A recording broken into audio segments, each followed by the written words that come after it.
بسم اللہ الرحمن الرحیم۔ السلام علیکم ورحمۃ اللہ وبرکاتہ۔ ایک شمسی صاحب رہتے تھے ہمارے محلے میں، بہت پرانے جاننے والے تھے، سلام دعا ہوتی رہتی تھی۔ ان کی بیوی کا انتقال ہو گیا، بچے سب اپنے اپنے گھروں میں ہو گئے، کوئی ان کی دیکھ بھال کے لیے نہیں تھا، اور وہ لندن میں رہا کرتے تھے۔ انہوں نے ساری زندگی اپنی لندن میں ہی گزاری۔ ان کا آنا جانا لگا رہتا تھا کیونکہ ان کا گھر یہاں پہ موجود تھا۔ کبھی کبھی ان کے کوئی رشتہ دار آتے ملنے کے لیے، وہ آ جایا کرتے تھے کہ ان کو بیٹھے بٹھائے۔ ان کی بیوی بھی نہیں تھی اور وہ اتنے بوڑھے بھی نہیں تھے، مشکل سے وہ 65 سال کے تھے۔ تو ان کو یہ سوچ آئی کہ میں شادی کیوں نہ کر لوں۔ ان کو دوستوں وغیرہ نے بہکایا کہ تم شادی کر لو، تمہارا گھر آباد ہو جائے گا، تو کم سے کم تمہارے ساتھ ایک بیوی تو ہوگی، تم لندن میں رہتے ہو، اکیلے ہوتے ہو بالکل، اور تمہیں اللہ نے اتنی پیسہ اتنی دولت دی ہوئی، تمہارا اتنا کاروبار ہے، سب کچھ ہے، بچے بھی اپنے ویل آف ہے، تمہیں کیا ضرورت ہے، تم ایک نکاح پڑھا لو۔ وہ اچھے سوچ میں لگ گئے۔ کسی دوست نے بتایا کہ ایک گجرانوالہ میں ایک لڑکی ہے، بہت ہی غریب ہے، ایک اس کی ماں ہے اور ایک وہ خود ہے بس، اور ان کا کوئی بھی نہیں ہے، تم چل کے دیکھ لو، بچی اچھی ہے۔ جب وہ شمسی صاحب جاتے ہیں اور اس لڑکی کو دیکھتے ہیں تو لڑکی کی عمر مشکل سے 22 سال ہوتی ہے۔ وہ دیکھتے ہی اس کو پسند کر لیتے ہیں اور کہتے ہیں ٹھیک ہے، میں شادی کے لیے تیار ہوں۔ ان کی ماں سے بات چیت کرتے ہیں، ماں کہتی ہے ٹھیک ہے، میرے پہ بیٹی تو بہت بڑی بوجھ ہے، کیونکہ بوجھ سے زیادہ میں ڈرتی ہوں کہیں اس کو کوئی اٹھا کے نہ لے جائے، کچھ اور نہ ہو جائے، کیونکہ ان کی بیٹی خوبصورت تھی۔ اب خوبصورتی کی وجہ سے انہوں نے یہ فیصلہ کیا کہ اتنی پیاری بھی ہے، اچھی بھی ہے، میں نکاح کروا دیتی ہوں۔ لڑکی مشکل سے میٹرک پڑھی لکھی تھی اور غریب سے لوگ تھے، چھوٹا موٹا گھر تھا ان کا، کوئی زیادہ وہ نہیں تھے۔ خیر، وہ نکاح پڑھا کے اس کو لے کے آ گئے، کاغذات وغیرہ بنائے، سال 6 مہینے اس کے ساتھ یہیں رہے پاکستان میں۔ پھر اس کے بعد جب اس کی ساری تیاری ہو گئی تو اس کو لندن لے کے چلے گئے۔ وہ لڑکی لندن چلی گئی۔ بس اب کیا تھا، لندن جا کے اس کی تو آنکھیں کھل گئی، جہاز میں جا کے آ کے پھر گھر بار وہاں کا دیکھ کے وہ ویسے ہی وہ ہو گئی۔ پاکستان کے گھر سے تو متاثر ہوئی، باہر کے گھر سے وہ بہت زیادہ متاثر ہو گئی۔ اتنا سب کچھ تھا وہاں پہ، جائیداد اور یہ اور وہ، اور اچھا کھانا اس کو 3 ٹائم مل رہا تھا، کبھی کھانا ہی نہیں تھا اس کے پاس۔ عجیب، یعنی کہ آپ سوچ سکتے ہیں اتنی عمر کے فرق سے انہوں نے شادی کی تھی۔ تو وہ لڑکی کے باپ لگتے تھے، لڑکی خود ینگ جوان لگ رہی ہے۔ اب خیر کون ان کو سمجھاتا، وہ بیچارے دوستوں کی باتوں میں آ گئے تھے، شادی ہو گئی۔ اب وہ بیوی جو گھر میں رہتی تھی سارا دن کہنے لگی میں بور ہوتی ہوں۔ اب بور کہہ کے شوہر کو تنگ کرنا شروع ہو گئی۔ وہ تو ویسے تو شوہر اس کو گھمانے لے جاتا تھا، پھر آتا تھا، کہنے لگا ہم روز تو جاتے ہیں باہر، کھانا بھی کھاتے ہیں، پھرتے بھی ہیں۔ وہ کہنے لگی نہیں، میں چاہتی ہوں میں کہیں نوکری کر لوں، بس مجھے کہیں نوکری کرنی ہے، کہیں نوکری کرنی ہے۔ اچھا، شوہر نے کہا میری فرم میں کر لو۔ کہتی ہے کہ نہیں، اتنی معلومات مجھے نہیں آتی، مجھے کہیں اور نوکری کرا دو۔ خیر اللہ کر کے اس کے شوہر نے کسی سے کہہ سن کے اس کو کہیں نوکری کروا دی۔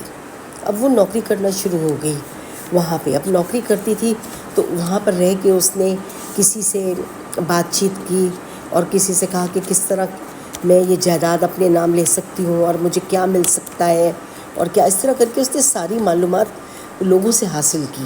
اور وہ 1.5 سال میں ہی اتنی ہوشیار ہو گئی کہ لگتا تھا کہ یہ بندی تو کبھی گاؤں میں رہی نہیں، یہ تو شہر ہی کی پیداوار ہے۔ وہ اتنی ہوشیار ہو گئی کہ اپنے شوہر کے سارے کاغذات، اپنا سب کچھ، اپنا پاسپورٹ بھی شوہر سے بہلا کے لے لیا، ہر چیز اس نے اپنے قبضے میں کر لی، اور جائیداد بھی اور پیسہ بھی، بہت پیسہ بینک سے نکالا۔ شوہر نے بھروسہ کر کے اپنا کارڈ بھی دے دیا، نکال کے وہ اپنا بینک بیلنس بناتی گئی، اپنی چیزیں بناتی گئی۔ پھر ایک دن ایسا آیا کہ وہ اپنے شوہر سے اکھڑنے لگی، تھوڑی بات پہ جھگڑا کرے اور ناراض ہو کے بیٹھ جائے۔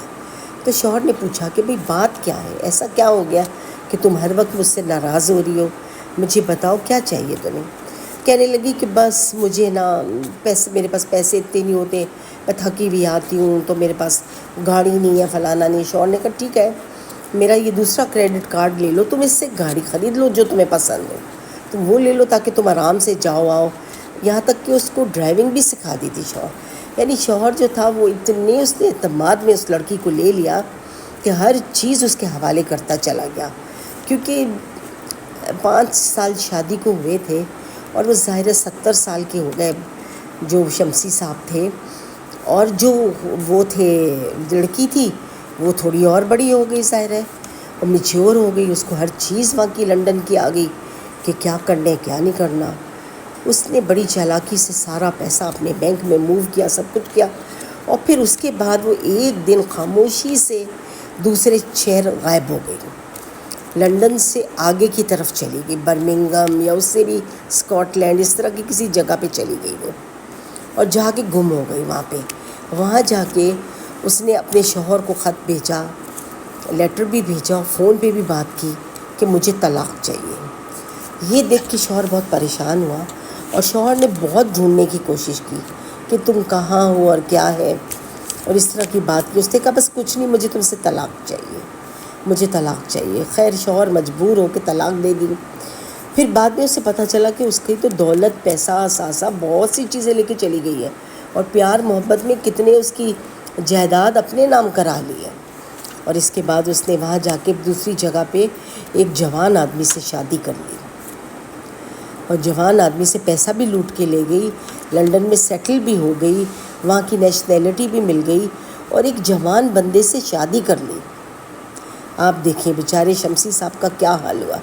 بڑھاپے میں ان کو اتنا بڑا دھچکا لگا کہ ایک جوان لڑکی سے شادی کرنے کی بجائے اگر وہ کسی ضعیف عورت سے کر لیتے جو بیوہ ہوتی ہے، مجبور ہوتی ہے کہ چلو اس کو تو کوئی آسرا بھی نہیں، ایک شوہر مل جائے گا، لیکن وہ کسی دوست کے کہنے میں، لالچ میں آ کے کہ غریب بندی ہے۔ خدا را میں تو کہتی ہوں غریبوں سے کبھی شادی نہ کرے کوئی۔ جو غریب ہوتے جنہوں نے کچھ نہیں دیکھا ہوتا وہ آپ کو لوٹ کھاتے ہیں، کیونکہ ان کو ہرس ہوتی ہے بہت زیادہ، اور وہ ہرس میں مانگے چلے جاتے ہیں، ڈیمانڈ بڑھاتے چلے جاتے ہیں، اور ایسے نخرے کرتے ہیں کہ جیسے کسی نواب کے گھر سے آئے ہیں۔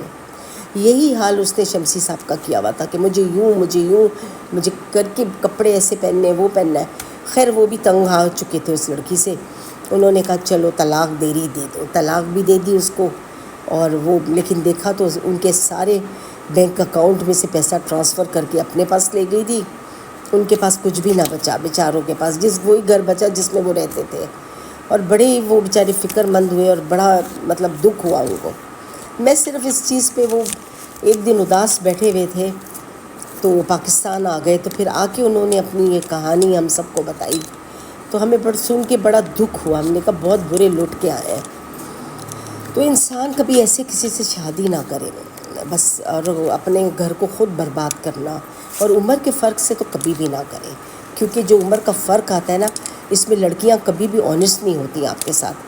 ان کو جب خوبصورت بھی ہوں، پیسہ بھی آ جائے، یہ بھی آ جائے، تو وہ ایک بوڑھے کے ساتھ کیوں رہیں گی؟ ان کو کیا ضرورت ہے ایک بوڑھے کی خدمت کرنے کی؟ کبھی بھی نہ وہ خدمت کریں گی، نہ خیال کریں گی، وہ تو کہیں گی یہ جلدی مرے تو پیسہ جائیداد مجھے ملے۔ خیر اس پوری کہانی کا ہمیں بہت دکھ ہوا، اور ان کو ہم نے بڑی ہمت دلائی اور بڑا حوصلہ دلایا۔ وہ بیچارے یہ جھٹکا نہ سہ سکے، ان کو شوگر ہو گئی، اور وہ ایک مریض بن گئے۔ تو خدا را مریض بننے سے بچیں، اور غلط فیصلے نہ کریں کہ اپنے سے بڑی عمر کی، اپنے سے چھوٹی عمر کی لڑکیوں سے شادی کریں، جبکہ آپ کی عمر اتنی بڑی ہے۔